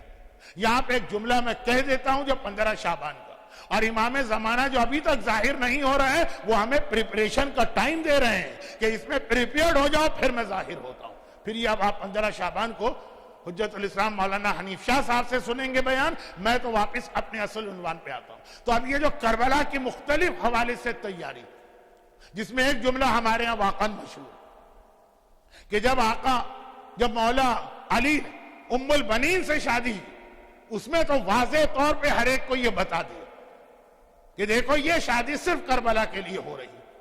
لیکن وہ آقا عباس کی ولادت سے ہٹ کر کربلا کی تیاریوں میں یہ سب چیزیں شامل. ایک 8 سال حسن کی امامت، 11 سال آقا حسین کی کربلا سے پہلے کی امامت، عام لوگوں کو تیار کیا جا رہا. اور دوسری جانب خاندان میں بھی تیاریاں ہو رہی. زہرا جب میدان مباہلہ میں جا رہی تو ایک بار زینب کو تیار کیا جا رہا کربلا کے لیے کہ جب وقت پڑے گا تو فاطمہ جیسی حجاب کرنے والی گھر سے نکلتی ہے، تمہیں بھی گھر سے نکلنا۔ شہزادی فاطمہ کے حجاب کے حوالے سے مرحوم مولانا کبن صاحب یعنی قلب حسین صاحب علی اللہ مقام میں ایک جملہ کہا کرتے تھے کہ حجاب سیدہ، پہلی مجلس ذہن میں رکھ کر آپ یہ جملہ سنیے۔ پہلی مجلس کیا تھی کہ شہزادی جو حجاب کرتی ہیں ہماری عورت سے وہ حجاب نہیں مانگتی، وہ 100 میں 100 پہ عمل کرتی ہیں، ہماری عورتوں سے 33 یا 30 مانگتی۔ تو یہ جو میں بتا رہا ہوں آپ یہ نہ کہیں کہ ایسا حجاب تو آج کل پاسبل ہی نہیں، جب پاسبل تھا تب بھی یہ ہم پر واجب نہیں کیا گیا۔ مولا علی اگر ہر رات کو 1000 رکعت نماز پڑھیں گے تو ہم سے خالی 17 یا 51 مانگیں گے، ہم سے نہیں کہیں گے کہ 1000 رکعت نماز پڑھو۔ تو خیر خلاصہ یہ ہے کہ شہزادی کا حجاب کہ میدان مباہلہ میں بھی نکلی تو اس طرح کہ آگے رسالت ہے اور ساتھ ساتھ پیچھے امامت ہے، درمیان میں عصمت و طہارت کا مجسمہ زہرا، یعنی چلتی بھی ہیں تو اس طرح سے کہ پہلے رسول کے پیر کا نشان آتا، اس پر فاطمہ کے پیر کا نشان آتا ہے، اس پر علی کے پیر کا نشان آتا ہے۔ فاطمہ کے پیر کا نشان بھی زمین کی مخلوقات سے چھپایا جا رہا رسالت کے پیر کے ذریعے سے، آسمان کی مخلوقات سے چھپایا جا رہا امامت کے پیر کے نشان کے ذریعے سے، کہ زہرا کے قدم کا نشان بھی چھپایا جائے گا، لیکن دین کو ضرورت پڑے گی تو زہرا میدان میں آئے گی۔ یہ کربلا کی تیاری، کربلا کی تیاری ہے کہ زینب تو کتنا ہی حجاب کرنے والی کیوں نہ ہو، دوسری تقریر جناب زینب کا حجاب آ گیا، کتنا ہی حجاب کرنے والی کیوں نہ ہو لیکن کربلا میں ضرورت پڑے گی۔ تو اسی بغیر حجاب کے عالم میں بازار اور درباروں میں خطبے دے کے یزیدیت کو ہلانا، اور چونکہ یہ نقطہ تفصیل سے آ چکا، اور اسی تیاریوں کربلا کی انہی تیاریوں میں خود آقا حسین، تیسری تقریر آقا حسین کی تھی، ولادت کے لیے پیغام میرا کربلا کا بھی، اور کربلا کے پارٹ 1 کا بھی اور کربلا کے پارٹ 2 کا بھی۔ کربلا کا پارٹ 2 جو ظہور امام کے بعد ہونے والا، دیکھیں ساری تقاریر کا ایک ایک جملے میں خلاصہ کرتے، اور علی اکبر جن کی ولادت کی مناسبت سے آج کی تقریر، یہ اس حوالے سے کربلا کی تیاری کہ جیسے ایک بار کسی نے محمد حنفیہ سے پوچھا تھا کہ تمہارا بابا ہر جنگ تمہیں بھیج دیتا ہے، حسن و حسین کو کیوں نہیں بھیجتا؟ تو جواب یہی تھا نا کہ حسن و حسین تو رسول کے بیٹے ہیں، بابا کا بیٹا تو میں ہوں، جس طرح میرا بابا ہمیشہ رسول کی حفاظت کرتا تھا اسی طریقے سے میری ذمہ داری ہے کہ میں رسول کے بیٹوں کی حفاظت کروں۔ تو اسی چیز کو آگے بڑھائی، حسین رسول کے بیٹے، حسین کا بھی ایک بیٹا کربلا میں ہونا چاہیے جو حسین کو کربلا کے جہاد میں حسین کا پارٹیسپیشن دکھا۔ علی کا نائب عباس موجود ہے، فاطمہ کی نائب زینب کبریٰ موجود ہے، تو حسین کا نائب کون؟ سجاد نہیں، سجاد تو وہی امامت ہونے کے اعتبار سے رسالت کا نائب بنے گا۔ اچھا ایک جملہ یہاں رک کر بالکل موضوع سے ہٹ کے کہہ دیں، آپ حضرات کا شکریہ جو کل کی مجلس میں تھے۔ کل ایک کی مجلس میں مجھ سے ایک سلپ آف ٹنگ ہو گئی۔ دیکھیں غلطیاں دو ہوتی ہیں، ایک تو لیک آف نالج کی وجہ سے اور ایک سلپ آف ٹنگ کی وجہ سے۔ اور سمجھدار مجمع سمجھ جاتا ہے کہ یہ والی غلطی خطیب نے اپنی جہالت کی وجہ سے کی ہے کہ وہ جلدی کے اندر وہ زبان پہ یہ لفظ آ گئے۔ تو آپ میں سے مجلس کے درمیان کوئی نہیں بولا جبکہ غلطی آپ پکڑ رہے تھے، تو اسی لیے کہ آپ خود بھی سمجھ رہے تھے کہ میں جاہر مطلق جہالت میں تو بہت غلطیاں کرتا ہوں، لیکن کل والی مسٹیک تو جو لوگ کل تھے ان کو بھی میں بتا دوں، اور جو 150 آدمی انٹرنیٹ پہ کل بیٹھے تھے، اگر آج بھی وہ 150 بیٹھے ہوئے ہیں تو، اور وہ یہ ہے کہ بار بار ایک لفظ میری زبان پہ غلطی سے آ گیا کہ جناب شہر بانو امام حسین کی ماں تھی، امام حسین کی بیوی فاطمہ نے یہ کہہ کے تیار کیا تو میرے حسین کی دلہن بننے والی، اور چوتھے امام کی والدہ۔ اب چونکہ معصوم یا شکاگو میں جو کیلنڈر چلتا ہے اس میں چوتھے امام کی ولادت جمادی الاولیٰ میں آپ لوگ مناتے ہوں گے، لیکن باقی ساری دنیا میں چونکہ 5 شعبان چوتھے امام کی ولادت ہوتی، اور اتنے سالوں سے میں شعبان کی تقاریر کر رہا ہوں کہ خود بخود چوتھے امام کے حالات 5 شعبان کی تقریر میں دماغ میں ہوتے، یعنی ترتیب یہ چلتی ہے 3 کو امام حسین، 4 کو حضرت عباس، تیسری تقریر میں چوتھے امام۔ تو ایک یہ سلپ آف ٹنگ ہو گئی تھی وہ جناب شہر بانو، اور آپ سن رہے تھے، آپ سمجھ بھی رہے تھے کہ غلط پڑھا جا رہا، لیکن آپ یہ بھی سمجھ رہے تھے کہ یہ غلطی اس لیے نہیں ہے کہ مولانا کو اتنی سی بات نہیں پتا، یہ زبان پہ غلطی سے ایک لفظ آ رہا، پھر بھی میری ایک ذمہ داری تھی کہ سلپ آف ٹنگ سے ہی اس کی اصلاح کر دوں۔ اور یہ کہ بہرحال بعض اوقات اتنے محبت کرنے والے مومنین اور مومنات ملتے ہیں کہ میں ڈر بھی جاتا ہوں، گھبرا بھی جاتا ہوں۔ 78 میں میں نے کھاردر میں ایک مجلس پڑھی تھی، شیطان کا انٹرویو، وہ کئی طرح سے پھر پڑھا، اس میں جو پہلی تقریر تھی وہ تھا، وہ شراب کے حوالے سے تھا، کیونکہ شیطان بھی کہتا ہے کہ آج تک شراب اور میوزک اور بے پردگی سے زیادہ میرے کام آنے والا کوئی ٹول نہیں بنا، یہ بہترین چیز میرے لیے بنائی گئی۔ چنانچہ ایک پوری تقریر شراب پہ تھی، شراب حرام، شراب کا یہ گناہ، شراب کے یہ کوڑے، شراب کی یہ سزا، لیکن بس 76 اس وقت تک میں ڈائیبیٹک بھی نہیں تھا، اس وقت تک بیماریاں بھی نہیں تھی، لیکن انسان ہے۔ پوری تقریر میں شراب کی جگہ لفظ پانی آتا رہا کہ پانی حرام ہے، پانی پینے کا اتنا نقصان ہے، پانی پہ اتنے کوڑے پڑیں گے، پانی پہ فرشتے اس طرح عذاب دیں گے، پانی پہ فشار قبر ہوگا، پانی پینے پہ یہ ہوگا، پانی پینے، پوری 1 گھنٹے کی تقریر۔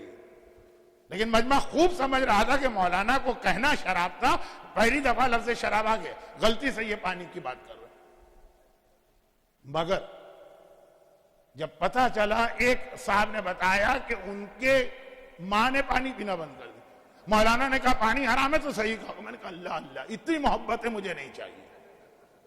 اور یہ تو ابھی 4 سال پہلے کی بات ہے، مکہ مکرمہ میں عمار یاسر کی والدہ جناب سمیہ کی قبر، اور بہت کم لوگوں کو معلوم، اور بالکل گیٹ 79 کے سامنے، مکے کے حرم کا گیٹ 79، گرچہ یہ کہنے کی ضرورت نہیں کیونکہ مدینہ کی مسجد میں تو گیٹ ہی ٹوٹل 74 ہے، 79 تو ہے مکے کے خانہ کعبہ کا گیٹ، اس کے بالکل سامنے بہت مشہور، بہت اہم قبرستان، جس کی 2 ہسٹری ہیں۔ نمبر 1، یہ وہ قبرستان ہے جس میں عرب کے لوگ اپنی بچیوں کو زندہ دفن کرتے ہیں، یہ وہ قبر، اور جناب عمار یاسر کی ماں سمیہ جنہیں ابو جہل برچھی سے شہید کیا، جو اسلام میں پہلا خون دینے والی ہیں، وہ یہاں پہ دفن۔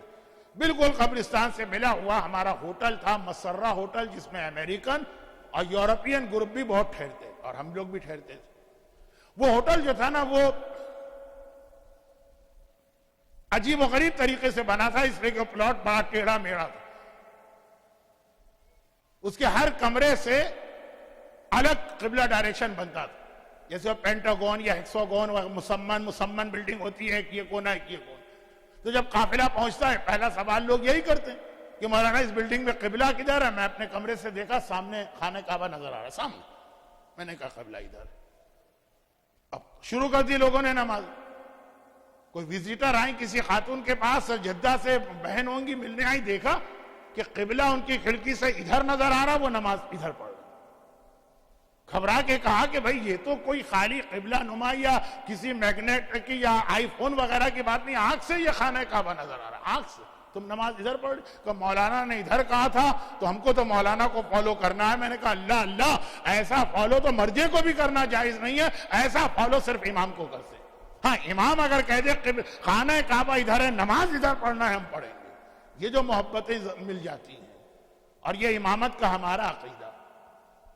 صحیح بخاری کی تو وہ حدیث ہے نا کہ جب رسول خدا مدینے پہنچے تو مکے کے اندر ایگریکلچر نہیں تھی، نہ کلچر تھا نہ ایگریکلچر تھا، تو مدینہ جو ہے وہ ایگریکلچر سٹی، خاص طور پہ کھجور میں میل اور فیمیل ہوتا ہے، پودے میں بھی اس کو ملاتے ہیں تو کھجور پیدا ہوتا ہے۔ اللہ کے رسول جب پہلی بار مدینے میں گئے، یہ بخاری کی حدیث، تو دیکھا کہ مدینے والے میل اور فیمیل کھجور وہ ملا رہے ہیں، تو پیغمبر نے کہا یہ کیا نان سینس کام؟ کہا کہ یا رسول اللہ کھجور اس طرح پیدا ہوتی ہے۔ کہا اللہ نے تمہیں عقل نہیں دی؟ پودوں میں یا پھلوں میں یہ کیا کرے، چھوڑ دو اس کو۔ چھوڑ دیا انہوں نے۔ مدینے میں ایک بھی کھجور اس سال پیدا نہ ہو، مدینے کی ساری اکنامی کھجور ہے۔ اب لوگوں کے بچے بھوک سے تڑپنے لگے، لوگ بھوک سے مرنے لگے۔ آئے رسول کے پاس کہ یا رسول اللہ روزی کی کوئی دعا بتائیے۔ اور پیغمبر نے دیکھا سارا شہر ایک ساتھ آ رہا۔ کہا کہ کیا ہوا بھائی، تم لوگوں کی کھجوریں اس سال نہیں بکی؟ جواب دیا بکے تو جب پیدا ہو، تو کھجور ہی اس سال پیدا نہیں ہوئی۔ کیوں پیدا نہیں ہوئی؟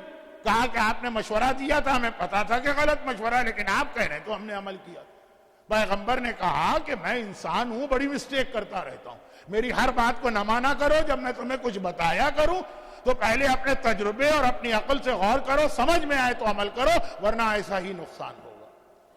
جو رسالت ہمارے پاس ہے، جو امامت ہمارے پاس ہے کہ 40 کے کھانے کو ہاتھ لگا دیں تو اتنی برکت ہوگی کہ 4000 کھائیں گے پتہ نہ چلے گا۔ اگر خشک کنویں میں لعاب دہن ڈال دیں گے تو انتہائی ٹھنڈا اور میٹھا اور خوشگوار پانی نکلے گا، سوکھے درخت کے قریب سے جائیں گے وہ سرسبز ہو جائے گا۔ یہ رسالت ہمارے پاس نہیں ہے کہ سارا شہر اس لیے فاقہ کر کے مرے گا کہ پیغمبر کے مشورے پہ عمل کیا اور رسول کہے میری ہر بات نہ مانو۔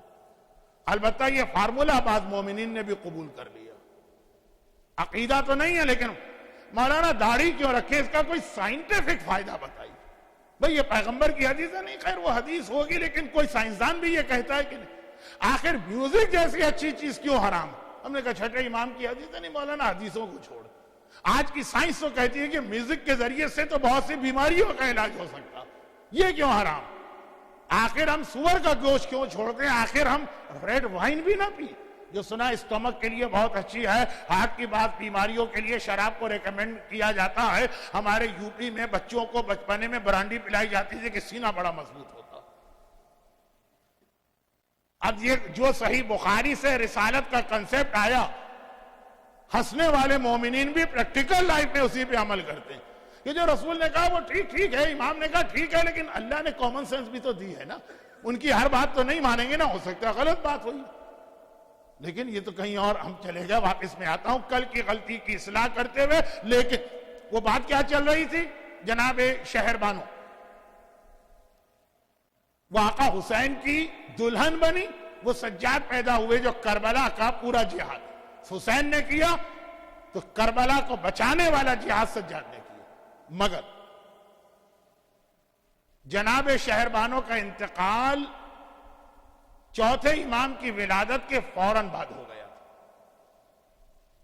اب حسین کی دوسری شادی کے لیے تلاش شروع ہوئی لڑکی کی۔ وہ غلطی کی اصلاح کرتے ہوئے بھی میں رہا اپنے ٹاپک کے اوپر، اب لڑکی کی تلاش شروع ہوئی۔ ہمارے یہاں مولا علی کی بیوی کی تلاش بہت پڑھی جاتی ہے، حق بھی ہے پڑھی جائے، جناب عقیل ام البنین، سارا واقعہ میں نے کل پڑھا۔ اب اس انداز سے دوسری تلاش شروع، اب حسین، اب علی نہیں، اب حسین۔ سجاد امام وقت، سجاد کو کربلا میں شہادت نہیں دینا، سجاد کو کربلا کے اندر سے کوفے اور شام میں جا کے کربلا بچانا۔ کربلا کا ایک شہید چاہیے جو حسین کو ریپریزنٹ کرے۔ اور جیسا کہ میں نے کل کہا کہ عرب میں حسن و جمال کے اعتبار سے بہترین قبیلہ مانا جاتا تھا قبیلہ بنو ثقیف۔ ہر قبیلے میں اچھے اور برے لوگ ہوتے، مختار اسی قبیلے کے تھے۔ اب تو ماشاءاللہ آپ نے مختار نامہ دیکھ لیا اور پوری ہسٹری سمجھ میں آ گئی۔ سمجھدار مجمع ایک جملہ کہنے کی ضرورت تو نہیں ہے، لیکن پھر بھی کہہ دیتا ہوں کہ یہ جتنی سیریل جب بنائی جاتی ہیں، جب یہ سیریل کی شکل اختیار کرتی ہیں تو بہرحال ٹیلی ویژن کے یا فلم کے یا ڈرامے کے کچھ ریکوائرمنٹ ہے، تھوڑا بہت ہی، ایسا کوئی میجر چینج نہیں، لیکن مائنر چینج ہسٹری میں کرنا پڑتا۔ تو مختار نامہ دیکھیں کہ معصومین کی جو سیریل ہے کہ اصحاب کہف کی ہے جناب یوسف کی، اس میں کہیں کچھ ایسی باتیں ہیں جو ممبر پر آپ دوسرے طریقے سے سنیں گے۔ تو ہر سمجھدار آدمی جانتا ہے، آپ تو ایسی میں مثال دینے جا رہا ہوں جو ممبر کی توہین ہے، کہ یہاں پہ جو بھی بیسٹ سیلر ناول ہوگا پھر اس کی فلم بنے گی ہالی ووڈ، لیکن تھوڑا سا چینج کرنا پڑتا۔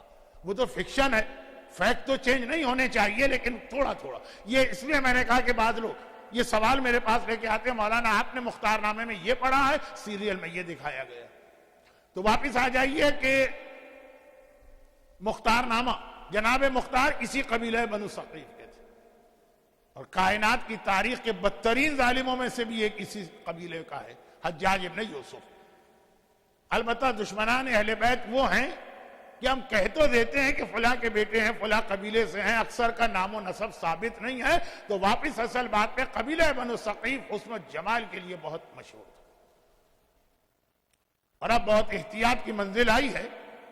ابو سفیان اسلام کا کتنا بڑا دشمن، میں تو عرب دنیا میں بہت جاتا رہتا ہوں، تو غیر شیعہ عرب بھی کہتے ہیں کہ مولانا، وخیر وہ لفظ مولانا تو نہیں کہتے، کہ یہ معاویہ اور ابو سفیان اگر اسلام میں نہ ہوتے نا تو کتنا اچھا ہوتا اسلام. ہمارے یہاں انڈیا پاکستان میں بہت تعصب ہے، آپ ایک لفظ ان کے خلاف نہیں بول سکتے. معاویہ صاحب تو خال المومنین، مومنوں کے ماموں کہلاتے ہیں. ہمیں اپنے کسی ماموں کو نہیں پتا، لیکن خال المومنین یہ لقب ہے ان کا. اور وہ موضوع کے اندر رہ کے بات کر رہا ہوں، ادھر ادھر نہیں جا رہا ہوں. ابو سفیان کی 2 بیٹیاں بڑے اچھے گھروں میں گئی. ایک تو خیر رسول خدا کی بیوی بنی ام حبیبہ، جن کی اصل قبر مدینے میں ہے، لیکن سیریا میں بھی ان کی قبر کی زیارت کرائی جاتی ہے. لیکن ایکچول جو ام حبیبہ ہیں وہ مدینے میں دفن ہے. یہ ابو سفیان کی بیٹی ہیں، معاویہ کی بہن ہے یہ رسول. اور ایک ان کی بیٹی ابو سفیان صاحب کی قبیلہ بنو ثقیف کے سردار کے ہاں گئی، جس کے نتیجے میں ام لیلہ پیدا ہو. تو ام لیلہ کے نانا بنتے ہیں ابو سفیان، اور ام لیلہ کے ماموں بنتے ہیں معاویہ. اور ام لیلہ کا فرسٹ کزن بنتا ہے یزید. اور رسول خدا بھی ام لیلہ کے سگے خالو بنتے ہیں. اب یہ ام لیلہ جب جوان ہوئی، پورا قبیلہ حسن و جمال میں مشہور، ام لیلہ کا حسن تو واقعاً ایک ضرب المثل بن گیا. آقا حسین کا رشتہ گیا، اور جو کل ام البنین جیسی کیفیت تھی ویسی تاریخ میں نہیں ہے، لیکن دل کہتا ہے ویسی ہی کیفیت ہے. اور یہ ام البنین، یہ ام لیلہ قبیلہ بنو ثقیف کے سردار کی بیٹی، یہ رخصت ہو کے شہر مدینہ آتی. مولا متقیان کی شہادت ہو چکی تھی، اور پورا خاندان اہل بیت کوفے سے واپس مدینہ شفٹ ہو چکا تھا. چوتھے امام دادا کے زمانے میں پیدا ہوئے تھے. خود علی نے کان میں اذان اور اقامت دی. نام نہیں رکھا تھا، نہ اپنے بیٹوں کے نام علی نے رکھے، نہ بیٹوں کے بیٹوں کے نام رکھے. آقا حسین نے نام رکھا. کل نام کے حوالے سے ایک بات آئی تھی تو وہی اصول آگے بڑھتا. آقا حسین کے جتنے بیٹے ہیں سب کے نام علی، جتنی بیٹیاں ہیں سب کے نام فاطمہ. پھر پہچان کے لیے ساتھ میں ایک لقب لگتا ہے، علی الاکبر، علی الاصغر، علی عبداللہ، علی اوسط. اور بیٹیوں میں پہچان کے لیے فاطمہ کبریٰ، فاطمہ صغریٰ، فاطمہ سکینہ. لیکن سب کے نام علی اور سب کے نام فاطمہ. کسی نے پوچھا تھا کہ مولا کوئی ناموں کی شارٹیج نہیں ہے، آپ نے ایک بیٹے کا نام علی رکھا، اب نام چینج کرو. کہا میرے 100 بیٹے ہوں گے تو 100 کا نام علی رکھوں گا، 100 بیٹیاں ہوں گی 100 کا نام فاطمہ رکھوں گا. علی سے بہتر نام بتاؤ کہ مجھے نام بدلنے کی ضرورت پڑے، فاطمہ سے بہتر نام بتاؤ کہ مجھے اپنی بیٹیوں کا نام بدلنے کی ضرورت پڑے. یہ حسین کی اپنے باپ اور ماں سے عقیدت کی وہ انتہا تھی جو آج ویسٹرن کنٹریز کے شیعہ بالکل بھولے جا رہے ہیں. باپ اور ماں سے زیادہ فضول، ٹریش، کچرا ٹائپ کی چیز گھروں میں کوئی نہیں رہی. جب تک وہ جوان ہے اس وقت تک بینیفٹ، جب وہ بوڑھے ہوتے ہیں ہمیں ان کی خدمت کرنا. ایک باپ ایک ماں 10 بچوں کو پال لیتے ہیں، 10 بچے مل کر ایک باپ اور ماں کو ٹائم نہیں دے پاتے. اب یہ چھوٹی چھوٹی باتیں ہیں، لیکن بہرحال میں اپنے موضوع پہ رہتا ہوں. پہلا بیٹا باپ کی زندگی میں، یعنی حسین کا پہلا بیٹا اپنے بابا علی ابن ابی طالب کی زندگی میں پیدا ہوا. اذان اقامت یقیناً علی نے دی، نام حسین نے رکھا. بابا میں اس کا نام آپ کے نام پہ رکھنا چاہتا ہوں. جناب شہربانو کا انتقال 10 دن کے اندر ہو گئے، چوتھے امام کی ولادت. لیکن 4 سال کے بعد جب مولا علی کی شہادت ہو گئی، یہ خاندان پلٹ کے مدینے آئے. اب حسین کی دوسری شادی ہوتی ہے قبیلہ بنو ثقیف کے سردار کی بیٹی ام لیلہ سے. خاندان بنی ہاشم خود بہت خوبصورت خاندان، لیکن ام لیلہ تو اس خاندان میں بھی شہزادی کہلاتی. اور یہاں آنے کے بعد اگلے ہی سال اللہ نے پہلی بیٹی دی. پہلے بیٹی پیدا ہوئی، جو ہمارے ہاں لوگوں کے چہرے اتر جاتے ہیں. اور قرآن کی آیت بھی کہ جب کسی کو یہ خبر ملتی ہے تمہارے ہاں بیٹی پیدا ہوئی، فَظَلَّ وَجْوَهُ مُسْوَدًّا، اس کا چہرہ کالا پڑ جاتا. پہلے بیٹی پیدا ہوئی، اس کا نام فاطمہ رکھا. اور یہی تاریخ میں آگے چل کے فاطمہ کبریٰ کہلاتی، جن کی شادی کا بیان بھی پہلی اسپیچ میں آ چکا. اور اگلے سال پھر اللہ نے دوسرا بیٹا عطا کیا. مولا حسین نے تو اپنا اصول بتا دیا تھا، اس کا نام بھی علی رکھا گیا. شروع میں یہ علی اکبر نہیں کہلائے، کیونکہ اس وقت تک جناب زینب کی شادی کو کئی سال بھی ہو چکے تھے، ان کے اولاد کوئی نہیں تھی. زینب کا اور حسین کا گھر مدینے میں دیوار برابر ہے، اور وہ پرانے زمانے کی دیواریں جس کے اندر جو دو گھروں کے بیچ میں ایک ہی کامن وال ہوتی ہے اور جس کے اندر راستہ ہوتا ہے، باہر جانے کی ضرورت بھی نہیں گھر سے دوسرے گھر میں. زینب نے کہا بھیا میری کوئی اولاد نہیں، برابر میں ہی گھر ہے، اس کو میں پال لوں. اب میں محاورتاً بھی کہہ رہا ہوں اور حقیقتاً حسین کو زینب سے اتنی محبت ہے کہ زینب جان مانگے تو بھائی دے دے، خالی اولاد مانگی ہے حسین نے یہ علی زینب کو دے دے. وہ علی زینبی کہلانے لگے کافی عرصے تک. مدینے کے لوگ یہی کہتے تھے زینب والا علی، پہچان کے لیے کہ وہ پہلا علی شہربانوں کا، یہ علی زینب والا. اور پھر جب علی اصغر کی ولادت ہوئی تو اکبر اور اصغر بنے. اسی لیے کہا جاتا ہے کہ علی اکبر کی ساری زندگی زینب کے گھر میں گزری. اور میں لیلا بہت خوش ہوں، ان کو معلوم ہے کہ زینب کس کا نام. یہاں تک کہ حضرت عباس نے علی اکبر کو اپنی خصوصی شاگردی میں لیا. اور علی اکبر کے حوالے سے 2-3 جملے ہمارے ہاں بہت مشہور ہیں. پہلا یہ کہ شبیہ رسول خدا تھے. یہی وجہ ہے کہ آخری رخصت کے وقت بھی خاندان کی ہر بیوی نے آ کر اکبر کے چہرے کی زیارت کی. بھئی کربلا کی شہادت، علی اکبر کی شہادت کا بیان وقت نہیں، یعنی وقت تو ہوگا، موقع نہیں ہے کہ یہ ولادت کا جشن منایا جا رہا، لیکن کہا جاتا ہے کہ کربلا کے سارے مجاہدوں اکبر وہ واحد مجاہد تھا کہ جس کی رخصتی کے موقع پر اور میدان جاتے وقت ایسے واقعات پیش آئے جو کسی اور مجاہد کے لیے نہیں آئے. پہلا یہ کہ سب سے زیادہ ٹائم خیموں میں اکبر نے لگایا. یہ حمید ابن مسلم جو رپورٹر ہے یزید کا، وہ یہ کہتا اتنی دیر ہو گئی. اور خالی دیر نہیں، پردہ اٹھتا ہے خیمے کا اور گر جاتا. ایک ایک بی بی اکبر کی زیارت کرنا چاہتی ہے، اکبر کی بھی زیارت ہو جائے، رسول خدا کی بھی زیارت ہو جائے. کربلا کا یہ وہ واحد مجاہد ہے جس کو بھیجتے وقت حسین عمر سعد کے حق میں بد دعا دی. اے خدا عمر سعد کی نسل کو قطع کرے جس طرح وہ میری نسل کا خاتمہ چاہتا. یہ واحد مجاہد ہے کہ جب یہ مقتل جا رہا تھا حسین پیدل اکبر کے گھوڑے کے پیچھے پیچھے چل رہے. لیکن جس طرح سے زینب نے اکبر کو پالا، کربلا میں یہ سب سے مشکل وقت. علی اکبر عباس کے شاگرد بنے. عباس نے اکبر کو تلوار چلانا سکھائی. عباس نے سارے کے سارے میدان جنگ کے فنون اکبر کو سکھائے تھے، اور اکبر تھا بھی ایسا. ایک تو 18 سال کا جوان، پھر ہاشمی شہزادہ، پھر حسین اور لیلا کے حسن کا مجموعہ، اور پھر شبیہ رسول خدا. ہم نہیں، عام مسلمان نہیں، غیر اکبر کا چہرہ دیکھ کے خون کے آنسو روتے. میں مصائب کی منزل پہ جانا نہیں چاہتا، لیکن کیا کر بیان میں یہ کتنی مشہور روایت مقتل میں کہ جب سیدانیوں کا لٹا قافلہ حلب کے ذریعے سے شام میں انٹر ہوا تو یزید نے راستے کے ہر شہر کے لیے اناؤنسمنٹ کیا تھا جب یہ قافلہ ہے سیلیبریشن منانا، ہماری وکٹری. چنانچہ مسلمان کافر جتنے لوگ بھی رہنے والے سب سیلیبریشن مناتے. حلب کے اطراف میں عیسائی بہت رہتے، پورے شہر عیسائیوں کے. چنانچہ ایسے ہی شہر میں داخل ہوا یہ قافلہ پورا 100% عیسائی شہر. ان کو کیا غرض کون مارا گیا اور کون جیتا. حاکم کا حکم ہے گھروں سے نکل کے مرد آ گئے، عورتیں گھر کی چھت پہ بیٹھ کے تماشا دیکھ رہے.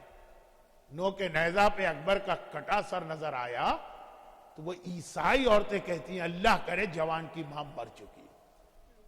اور لیلا نے چونک کے سر اٹھایا کہ تم اس کی ماں کو بددعا کیوں دے رہی.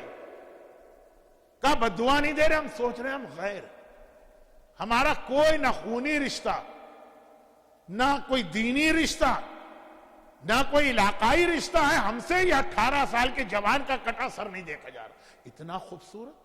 ماں نے یہ منظر دیکھا ہوگا تو کیسے زندہ رہی ہوگی. اور کون جا کے بتائے اس عیسائی عورت کو، اور کون بتائے آج کی بات مومنہ عورتوں کو؟ ام لیلہ اس کا نام ہے کہ جب اکبر کا لاشا آیا تو بیویاں تو ماتم کرنے لگی، لیلہ شکر کے سجدے میں اس طرح گری کہ 1000 مرتبہ سجدے میں کہا شکرن للہ، جس کا کٹا سر غیروں سے نہ دیکھا جائے، ماں اس پہ شکرانے کا سجدہ کرے کہ دین خدا کے لیے میری کمائی کام آئے۔ وہ عیسائی عورتوں کو تو یہ سمجھ میں ہی نہیں آ سکتا کیا چیز، آج بہت سی مومنہ عورتوں کو بھی سمجھ میں نہیں آ سکتا، مومن مردوں کو بھی سمجھ میں نہیں آتا۔ اور اسلام یعلو ولا یولا علیہ 5 تقاریر کا خلاصہ آقا حسین کا یہ فرمان۔ یاد رکھو اسلام سب سے بلند ہے، اسلام سے بلند کوئی نہیں، ہر چیز اسلام پہ قربان ہوگی، اسلام کسی پہ قربان نہیں ہوگا۔ ہم تو معمولی باتوں پہ کمپرومائز کر کے اسلام قربان کر دیتے، ہمارے یہاں شادی کی تقریب ہوتی ہے اسلام قربان ہو جاتا، اور ایک ہی تو خوشی ملی ہے بچیوں کو، ہمارے یہاں ایک برتھ ڈے کا فنکشن ہوتا ہے اسلام قربان ہو جاتا، ہمیں جاب ملتا ہے یہ حلال ہے کہ حرام اس کی پرواہ نہیں ہوتی، کمپرومائز فلاں دوست اور ساتھی، یہ عجیب نیچر۔ 4 دوست بیٹھے ہوئے ہیں، ایک نمازی ہے، نماز کا وقت آیا کہتا ہے 5 منٹ ٹھہرو نماز پڑھ کے آتا ہوں، اور ایک فلم دیکھنے کا عادی ہے، کہتا ہے بہت اچھی فلم لگی ہے چلو ہم سب مل کے دیکھتے ہیں۔ گناہگار تو گناہ میں سب کو لے کے جاتا ہے، نیکوکار اگر عبادت بھی کرتا ہے تو اتنا شرمایا عبادت کرتا ہے۔ کمپرومائز، دوست برا نہ مان جائے، رشتہ دار تعلقات نہ ختم ہو جائے، بھئی وہ فلاں جیسے یہ تو یعنی یہ کوئی خاص بات نہیں ہے، یہ تو ایک بہت ہی جرنلائز قسم کا اب ماحول بن گیا۔ ہم نے کہا بھئی آپ اپنی حد تک اتنی کوشش کریں، آپ فلاں شادی میں گئے کیسے؟ آپ خود دیکھ رہے ہیں کہ وہاں ہر حرام ہو رہا، مولانا کیا کرے بہن کی بیٹی کی شادی، ناراض ہو جائے گی بہن۔ الاسلام یعلو، میں وہ جملہ نہیں کہہ رہا ہوں جو بہت کامن ہو گیا کہ بہن ناراض ہوگی، اللہ کی ناراضگی کی پرواہ نہیں، میں آقا حسین کا جملہ کہتا ہوں۔ اسلام سب سے بلند ہے، ساری دوستیاں، ساری رشتہ داریاں، سارے کمپرومائز، سارے فائدے قربان ہوں گے اسلام پر، ولا یعلا علیہ، اسلام کسی پہ قربان نہیں ہو۔ جس اسلام پہ اکبر قربان ہو جائے، جسے دیکھ کے دشمن بھی ایک مرتبہ رو دے، کیا یہ اکبر کی ولادت سے شہادت تک کے 18 سال یہ بتانے کے لیے کافی نہیں کہ پریکٹیکل لائف میں اکبر کی سیرت ہمیں کیا پیغام دے رہی؟ اور ایک جملہ آخری کہہ دوں، باتیں بہت ساری ہیں لیکن چونکہ ابھی ہم کو دوبارہ آنا، سب کو نہیں چند لوگوں کو لیکن آنا تو ہے نا، تو اس لیے میں اپنی بات کو اختتام پہ لاتا ہوں۔ عبد الرزاق المقرب، عراق کے بہت بڑے خطیب، ان کی بہت ہی مشہور کتاب ہے مقتل الحسین، یعنی روایت تو بہت پرانی ہے لیکن چونکہ آج کل ذرا سا 21 سینچری کا زمانہ ہے نا، کربلا کی ساری روایتوں پہ بھی بڑی ریسرچ کر رہے ہیں کچھ ہمارے ریسرچ اسکالرز، یہ غلط ہے، وہ ضعیف ہے، وہ جھوٹی ہے، وہ رونے کے لیے بنائی گئی، وہ بزرگوں کے غلط نظریات تھے۔ پوری دنیا میں اگر ان کو کوئی ڈسکشن کا ٹاپک یا ریسرچ کا ٹاپک ملا، باقی سارے مسئلے حل ہو گئے، بس کربلا ہی رہ گیا۔ تو اس لیے میں ان کتابوں کے ریفرنس بھی دیتا ہوں جو بہت ہی ریسرچ کے بعد 21 سینچری میں لکھی گئی، ورنہ مجھے تو ضرورت نہیں، میں ہمیشہ پرانی کتابوں کے حوالے دیتا ہوں۔ اور وہ یہ کہ ساری زندگی زینب نے اکبر کو پالا ہے، اکبر مقتل میں جاتے ہوئے زینب سے کیسے اجازت ہے؟ جو محبت ہے زینب کو پتا ہے اکبر کہ میرا چہرہ دیکھ دیکھ کے میری پھوپھی جیتی، بڑے عجیب طریقے سے ایک جملہ کہا اور اس ہستی کا نام آ گیا کہ یہ ساری ولادتوں کی مبارکباد تو ہم انہی کو دیں گے، لیکن وہاں تک جانے کے لیے بس یہ آخری جو زینب کے خیمے میں آئے، کیسے بتائیں پھوپھی اماں مجھے جانا؟ 18 سال کا جوان قربان کرنا آسان نہیں، سن لینا پھر بھی آسان ہے۔ گود میں سر رکھ کے لیٹ گیا کہ آپ پھوپھی اماں، آپ کو پتا ہے کہ جب سے میں نے ہوش سنبھالا ہر مسئلہ آپ سے پوچھا، آج مجھے ایک مسئلہ پیش آ گیا، بابا سے نہیں آپ سے پوچھا ہے، آپ بتائیں گے۔ دوسری تقریر میں جناب زینب کبریٰ کے علم کا تذکرہ ہو چکا ہے، وہ ہمیں عقیدے سے پتا ہے کہ حسین امام ہے، زینب امام نہیں، ورنہ علم ایسا ہے کہ علم امامت و نبوت کی سرحدوں میں داخل ہوتا۔ آپ سے پوچھا، آج بھی آپ سے پوچھنا۔ زینب نے کہا بیٹا اول تو یہ مسئلہ پوچھنے کا وقت نہیں، اور پھر جا کے بابا سے پوچھو، کہا کہ نہیں، یہی وقت ہے مسئلہ پوچھنے کا۔ اچھا بتاؤ کیا مسئلہ؟ کہا اتنا بتا دیجئے، آپ کا رتبہ زیادہ ہے یا میری دادی فاطمہ زہرا کا رتبہ زیادہ ہے؟ اکبر کی دادی کا نام ہے فاطمہ۔ گھبرا گئی زینب، ماں کا نام سنا زینب پریشان ہو گئی، بے چین ہو کے زمین سے کھڑی ہو گئی۔ اکبر تو تو بڑا سمجھدار ہے، یہ کیا سوال کر رہے؟ کہاں شہزادی زینب، کہاں ان کی کنیز، میں ان کی کنیزوں کے برابر ہوں، تیری دادی کا رتبہ کوئی بتا نہیں سکتا۔ تو کہا کہ اگر دادی کا رتبہ آپ سے زیادہ ہے تو ایک کام کرے، آج دادی کے بیٹے پر اپنے بیٹے کو قربان کر دے۔ زینب نے کہا اکبر کسی اور طرح اگر مجھے پتا چلتا میرا اکبر مقتل جا رہا تو خدا معلوم پھوپھی پہ کیا، زینب پہ کیا گزرتی۔ قربانی اور شہادت اپنی جگہ، لیکن جو فطرت ہے، جو جذبات ہیں، وہ تو اپنی جگہ۔ کہا کسی اور طرح پتا چلتا لیکن تو نے اس طرح سے اپنی دادی کا تذکرہ کر دیا کہ اب زینب خوشی کے ساتھ کہتی ہے جا، میں نے اپنی ماں فاطمہ زہرا کے لال پہ اپنے لال کو قربان کر دیا۔ یہ ساری قربانیاں پلٹتی ہیں فاطمہ زہرا کی جانب، تو یہ ساری خوشیاں بھی پلٹتی ہیں فاطمہ زہرا کی جانب۔ معصوم میں 5 روزہ جشن کے سلسلے کی آج آخری تقریر مکمل ہوئی، مگر جیسا کہ میں نے شروع میں کہا کہ مشن کے اعتبار سے دیکھیں تو درمیان میں حسین ہے، جتنی بھی یہ ولادتوں کی خوشیاں ہیں یہ حسین کے مشن کے لیے، اور شخصیت کے اعتبار سے دیکھیں تو درمیان میں فاطمہ۔ آقا حسین کی ولادت کا جشن منایا، مبارکباد شہزادی کو دیں۔ ثانیہ زہرا زینب کبریٰ کی ولادت کا جشن منایا، مبارکباد ثانیہ فاطمہ کو دیں۔ عباس کی ولادت کا جشن منایا، یہ تو کل کا موضوع بن گیا، مبارکباد ام البنین کو کم دیں گے، فاطمہ کو زیادہ دیں گے۔ اور اکبر و قاسم، پہلی تقریر فاطمہ کی، بڑے بیٹے کے چھوٹے بیٹے قاسم کے لیے تھی، آخری تقریر فاطمہ کے چھوٹے بیٹے کے بڑے بیٹے اکبر کے لیے۔ قاسم 13 سال کے تھے اور اکبر 18 سال، یہ 2 پوتوں، ان سب کی خوشی بھی فاطمہ کو دیں۔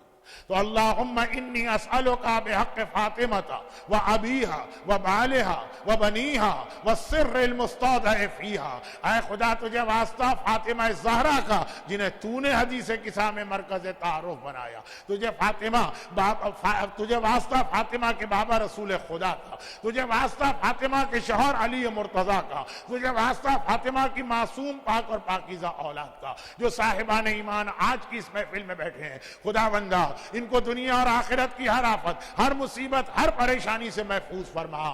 خدا بندہ انہیں دنیا اور آخرت کی ساری راحتیں اور ساری خوشیاں نصیب فرما، البتہ غم حسین مرتے دم تک، قبر میں بھی، قیامت میں بھی، بلکہ جنت میں بھی ہم کو عطا فرما۔ خدا بندہ دنیا بھر کے صاحبان ایمان میں جو دنیا سے رخصت ہو چکے ہیں، خاص طور پہ آج کی تقریب میں جو لوگ ہیں، ان کے مرحومین، بانی محفل کے خاندان کے مرحومین، اور اس دیوار پہ جو نام مرحومین کے ہیں، خدا بندہ ان سب کو اعلی علیین میں یہ خوشیاں خود فاطمہ زہرا اور اولاد فاطمہ کے ساتھ منانے کی توفیق عطا فرما۔ تمام صاحبان ایمان کو روزی کے ہر مسئلے سے محفوظ فرما۔ تمام صاحبان ایمان مومنین اور مومنات کو اولاد کی ہر پریشانی سے محفوظ فرما۔ ہمارے تمام بیماروں کو شفاء کاملہ عطا فرما۔ پروردگارا ظلم بڑھتا جا رہا ہے، شہادتوں کا سلسلہ طویل ہوتا چلا جا رہا ہے۔ پاکستان اور پاکستان میں بھی کراچی ہو کے کوئٹہ ہو کے ڈیرہ اسماعیل خان ہو کہ پارا چنار ہو کے بلتستان ہو کے گلگت ہو، بحرین، سیریا، عراق، اور خاص طور پہ اس وقت جو 15 شعبان کے قافلے جا رہے ہیں اور ان پہ حملے ہو رہے، اور سعودی عرب، خاص طور پر یہ اور باقی دنیا میں جہاں جہاں مظلوم شیعان حیدر کرار ہیں، ان پر ظلم کرنے والوں کو بے حق عباس، بے حق اکبر، بے حق فاطمہ نیست و نابود فرما۔ خدا بندہ دنیا بھر میں ہمارے تمام علماء خصوصاً مرج وقت آیت اللہ سیستانی اور رہبر مسلمین آیت اللہ خامنائی کے سائے کو ہمارے سروں پہ قائم و دائم فرما۔ انقلاب اسلامی ایران کی حفاظت فرما۔ پروردگار ہم سب کو سیرت اہل بیت پہ چلنے کی توفیق عطا فرما۔ خدا بندہ ہم سے کوئی ایسا گناہ نہ ہونے پائے جو معصومین کو یا وقت کے امام کو ہم سے ناخوش ہو، ناراحت کر دے، اور اگر پھر بھی گناہ ہو جائے تو جب فاطمہ اور فاطمہ کی اولاد کا واسطہ ہمارے ان گناہوں کو معاف فرما، اور ان تمام مظالم کے انتقام اور ان خوشیوں کو مکمل کرنے کے لیے مزہ تو اسی وقت آتا ہے نا جب وارث سامنے ہو. اور ہماری خوشیوں کو مکمل کرنے کے لیے فاطمہ کے وارث، فاطمہ کے بیٹے، اپنی آخری حجت امام زمانہ کے ظہور میں تعجیل فرما. ربنا تقبل منا انک انت السمیع العلیم. ایک سورہ فاتحہ کے التماس ہے حسب دستور. ہم اپنے مرحومین کو نہیں بھلاتے ہیں، اپنی موت کو بھی یاد کرتے ہیں، اپنی قبر کو بھی یاد کرتے ہیں، مرحومین کو بھی. ایک سورہ فاتحہ تمام مرحوم مومنین و مومنات جو لوگ آج کے جشن میں ہیں، یہ مومنین، وہ خواتین حجاب کے عالم میں پردے کے پیچھے، ان کے خاندان کے تمام مرحومین جن کی جانب سے آج کے تبرک کا اہتمام ہے، اس خانوادے کے تمام مرحومین. وہ جو مرحومین کے اسماء گرامی پیچھے کی دیوار پہ لکھے ہیں، یہ مرحومین. کوئٹہ میں ایران کی زیارت کر کے آنے والے اور عراق میں کربلا کی زیارت کے لیے جانے والے جو ابھی شہید ہوئے، ان تمام شہداء ملت ایک مرتبہ سورہ فاتحہ. بسم اللہ الرحمن الرحیم. الحمدللہ رب العالمین الرحمن الرحیم مالک یوم الدین. ایاک نعبد و ایاک نستعین. اهدنا الصراط المستقیم صراط الذین انعمت علیہم غیر المغضوب علیہم ولا الضالین. اس سے پہلے کہ آپ لوگ زیارت کے لیے کھڑے ہوں، اعلان کی ذمہ داری میں اپنے کندھوں پہ لے لوں. یہ ابھی نظر کا انتظام ہے تبرک کا، اسے آپ جو ہے برکت کے طور پہ استعمال کریں. پھر جو لوگ گھر جانا چاہیں، بہت رات ہو گئی ہے تو وہ گھر چلے جائیں. جو سوال و جواب کے سیشن میں بیٹھنا چاہیں وہ بیٹھیں، لیکن یہ سیشن صرف اور صرف 45 منٹ ہوگا. ارلی ان دا مارننگ 5 بجے مجھے ایئرپورٹ پہ رپورٹنگ کرنا ہے. میری صبح فلائٹ ہے تو مجھے اس کے لیے بھی تیاری کرنا ہے، صبح جانا ہے. تو صرف 45 منٹ، 46 انشاءاللہ نہیں ہونے پائے گا. البتہ گاڑی کو بھی بریک لگاتے ہیں تو رکتے رکتے کچھ گز طے کر لیتی ہے، اتنی مجھے معافی دیجیے گا. تو اب زیارت کے بعد تبرک کے بعد ہم واپس آئیں گے آدھے گھنٹے کے بعد اور آ کے یہ سیشن کنٹینیو کریں گے. زیارت